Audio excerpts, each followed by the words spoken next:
You're watching WKYT News at noon. WKYT News at 12:30 now. Barbara Bailey and Bill Bryant reporting. The death of their classmate Trinity Gay has stunned the student body at Lafayette High School. Just a very difficult day there. The 15-year-old daughter of track star Tyson Gay was shot to death over the weekend, and 3 men have been arrested. Grief counselors are at the high school today trying to help students cope with the situation. WKYT's Lauren Miner is standing by live for us at Lafayette with our top story at 12:30. Lauren? Good morning, Bill. Like you said, a very emotional day here at Lafayette High School for both students and staff. They are remembering Trinity Gay, who they say had a huge impact on everyone she met. Grief counselors, along with a therapy dog, walked around the school today talking with students who need additional support coping with the loss. Students also made a poster this morning with messages for Trinity's family. On the poster, they wrote the hashtag LLT, standing for Long Live Trinity. Staff members also say Trinity was a hard worker and was aspiring to be a surgeon someday. Staff members say she was always pushing others to succeed in the classroom and on the track. Principal Jacobs says Trinity left a legacy at Lafayette, and the building is now a different place than it was just 48 hours ago. Miss Mullins had Trinity as a student, along with other family members of Trinity throughout the years. She says she was a student all teachers wanted in their classrooms. Very intelligent. She was caring. And one of my kids this morning said, you know, if it were anybody else, the first question would be like, let's all look to Trinity, because she would know how to help everybody. That's what she was in our classrooms. Family and friends are planning a vigil for Trinity tonight after the freshman football game that should be around 8 p.m. They want everyone to come out, and they are also encouraging everyone to wear pink or purple. Reporting live in Lexington, Lauren Miner, WKYT. Lauren, thank you. Lexington police are looking for a man in a clown mask today. They say that that person has now robbed 4 gas stations in 2 days. The most recent happened this morning at the Shell near Manowar and Nicholasville Road. 3 other gas stations were robbed yesterday morning. Investigators believe a silver or gray Chevy Impala may be involved in the crimes. A Bullitt County couple is recovering this midday after a violent robbery Sunday night by robbers posing as police officers. And 1 man has been arrested in the case, but police are still searching for a second suspect. WKYT's Andrea Walker is at our live desk with the latest on the investigation of this. Andrea? According to WDRB in Louisville, 45-year-old Joseph Patrick Keene was arrested around 1 o'clock this morning after a chase that ended with himself and an officer in the hospital. A dramatic ending to a bizarre weekend robbery. You just never know what's going to happen. Ed and Maureen Cundiff are cleaning up a mess at their Bullitt County home after being targeted by robbers early Sunday morning. Somebody knocked on the door very, very loudly. They said, open up, it's the police, we have a search warrant. As soon as I opened it, they got their guns on our faces. That's when 2 men claiming to be Louisville Metro police officers forced their way into their home. I demanded to see the search warrant, and he didn't want to show it.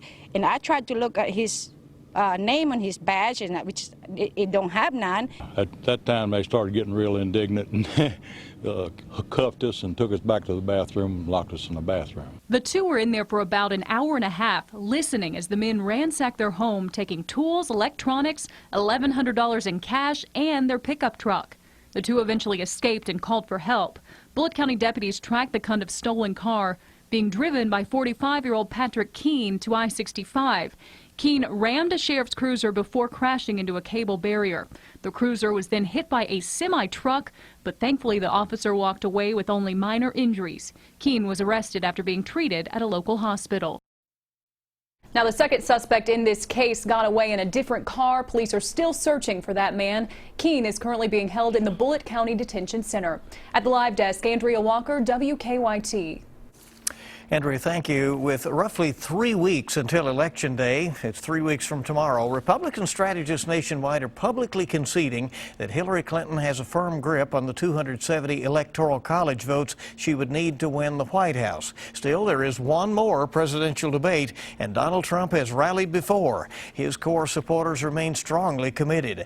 Trump repeatedly has predicted the November election will be rigged, a statement dismissed by Speaker Paul Ryan, a Republican from Wisconsin.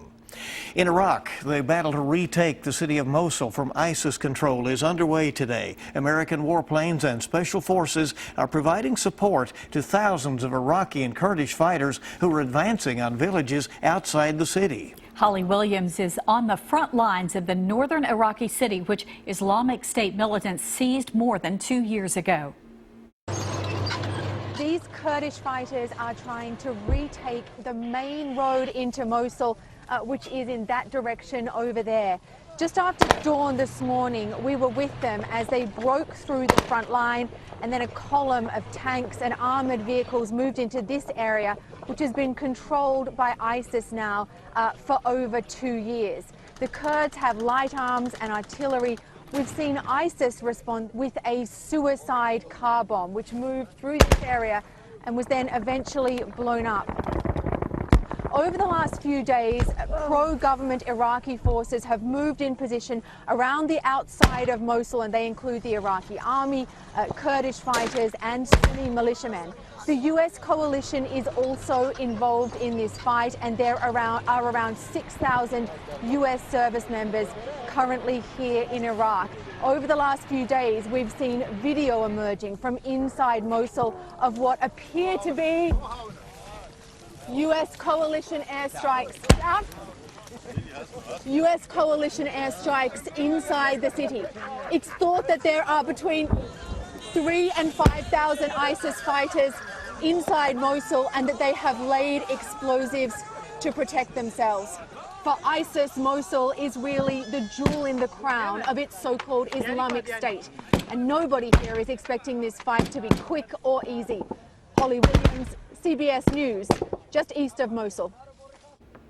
Now, Defense Secretary Ash Carter says the Mosul campaign is a decisive moment in the effort to defeat the Islamic State. After breaking ground 1 year ago, the Whitaker Family YMCA at Hamburg Place is almost ready to open. The 62,000 square foot facility opens October 31st. So far, more than 1,400 people have signed up without even seeing the inside, which we hear is incredible. YMCA officials say they're excited about the new Hamburg location. In terms of amenities and services, there isn't necessarily that community hub on this side of town, and the YMCA and all communities play that role as a community hub. If you'd like to tour the facility, walk-in tours are welcomed 7 days a week. Check it out. It looks like lots of options there, huh? That's right. Still ahead, how foster care apparently causes problems with children. And which foods do Americans like to tweet about the most? We'll have that story ahead. Looks good the rest of the day and stays pretty warm today, tomorrow, and off towards your Wednesday. But a blasting cold front comes rolling in here on Thursday. How is that going to affect our forecast? I'll have that 7-day coming up next. Now, your hour-by-hour forecast with meteorologist Micah Harris. We have those gusty winds out of the south and southwest, 15 to 25 miles per hour. Some gusts have actually reached 28 miles per hour. We had that there in Danville and Boyle County, 26.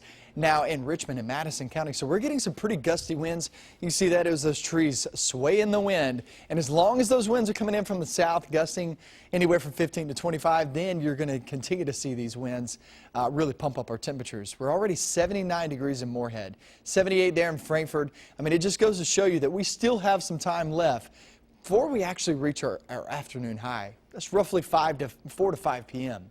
Normal highs are typically 67 degrees right here in Lexington.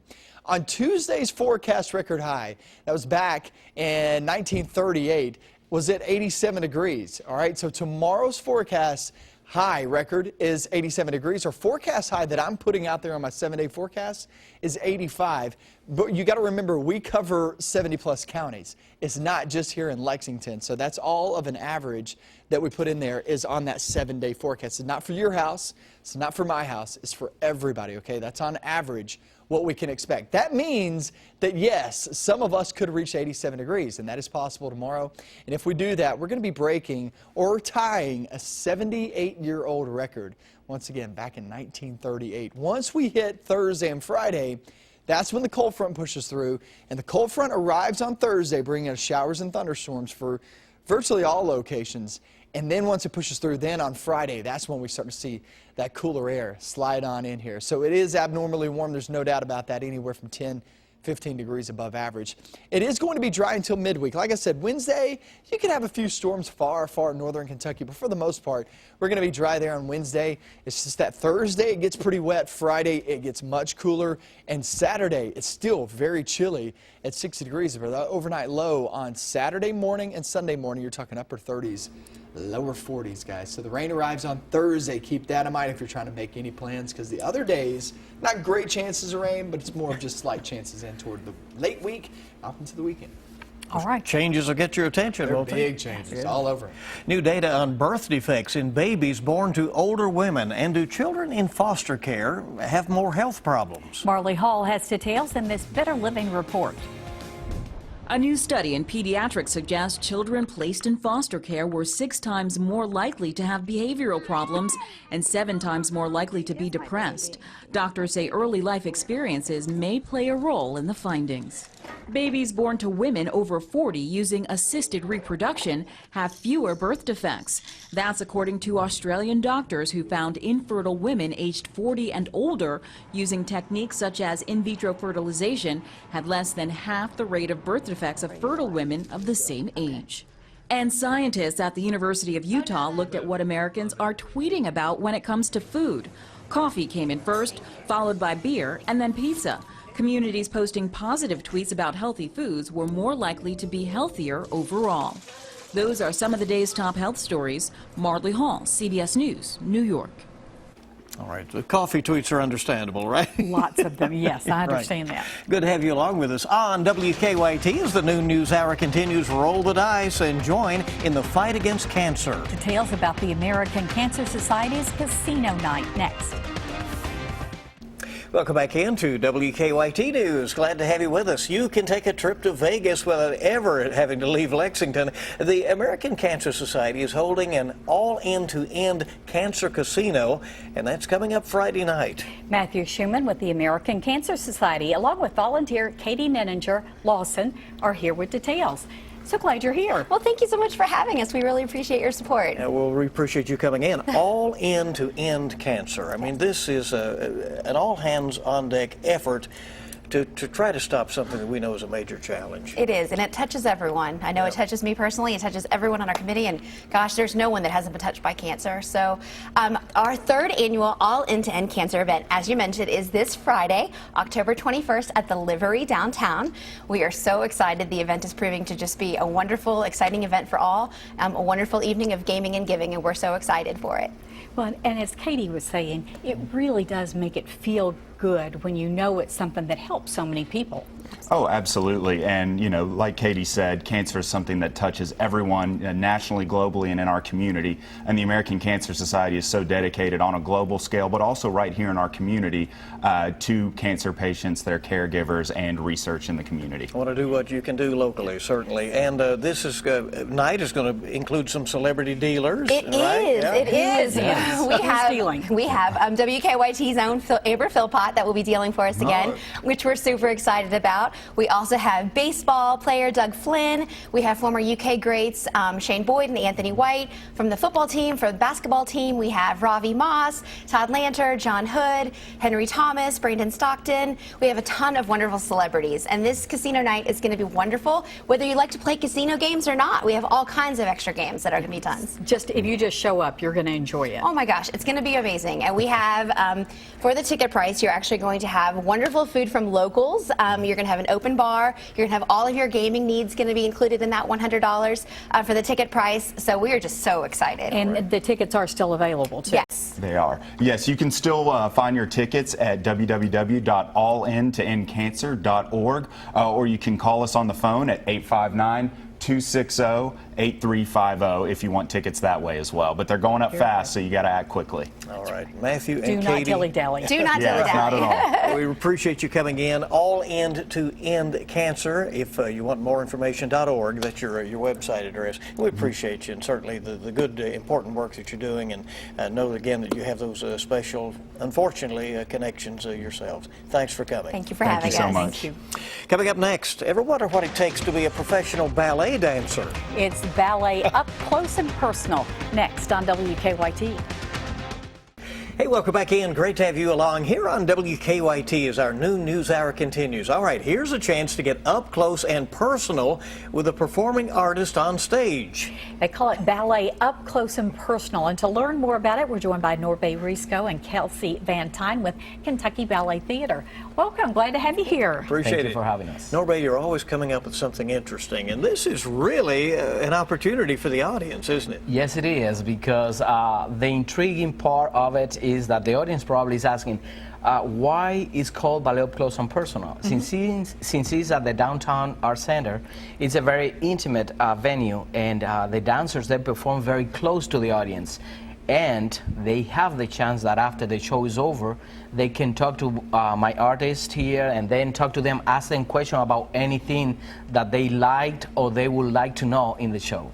Kelsey, so different than the normal performance there. What's it like for you? Last year was the first time that we had done it, and it was very nerve-wracking. You know, we're so used to being super far away from the audience and being that close. It was nerve-wracking, but also satisfying, because they really see that it's not as easy as it looks. Yeah, you know, yeah. they see us working, and you know, they can hear us breathing. Well, and you must really form a connection with the audience in this Absolutely. case, instead of it being, as you say, something way back Right. there on the stage, right? Yeah. And that's our goal. Even in the Opera House, we want to, you know, create a connection, but it's a little bit easier in this setting. But you know, they're really, really close. We so it always makes it wanted to difficult. give like a feedback to the audience as far as what happened behind the scenes, so they feel connected with the artist and Yep. the dancers there when they are sitting so close. An So, instant connection. Yeah, Exactly. exactly.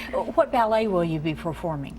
we are going to be performing different pieces, some neoclassical, contemporary, and classical pieces. So it's a tremendous program, very challenging for the dancers, but it's fantastic for the audience, because there is a taste for everybody there. Do you think that people will come away with a better appreciation of what is happening on stage absolutely, after this? absolutely. I think they really see that we're not just these mystical creatures in a tutu and tiara. Like we're athletes and human beings, and I think they can see our personalities more shining through the character. That this close. Expanding that fan base out there. You all are very busy, though. You're working on 3 ballet performances at the same time. No way. We are working Monday through Sunday, poor dancers, you know. But we are preparing this show that is next week, and then in November we will be at Transylvania performing the Nutcracker, and in December we are going to the Mountain Art Center for a tour there of the night before Christmas. So it's 3 Great. big productions, but they're great. Really Well, the wonderful. 28th through the 30th, it's a matinee in the afternoon and evening performances as well, and that's an up-close opportunity. Thanks for coming. We Thank you for appreciate having it. us. Thank you. Well, we're in for a roller coaster ride in our weather. Boy, aren't we? And by the end of the week, it's going to be so different. Right. Yeah, it's going to be one of those weeks that you start off with some short sleeves, you start off with some shorts when we're talking about low to mid 80s, and then toward the end of the week, you're going to need your coats on. That's just the way it's going to go this whole week. It's very variety packed there with that forecast. Abnormally warm temperatures, meaning normally we're around 67. It's well above that. It's going to stay well above that all the way through midweek because we're dry, and that front's to the north of us. That front starts to really slide on in as we get towards your Thursday. Now, Thursday it's going to be more about the rain than anything else. Not so much cool air there on Thursday.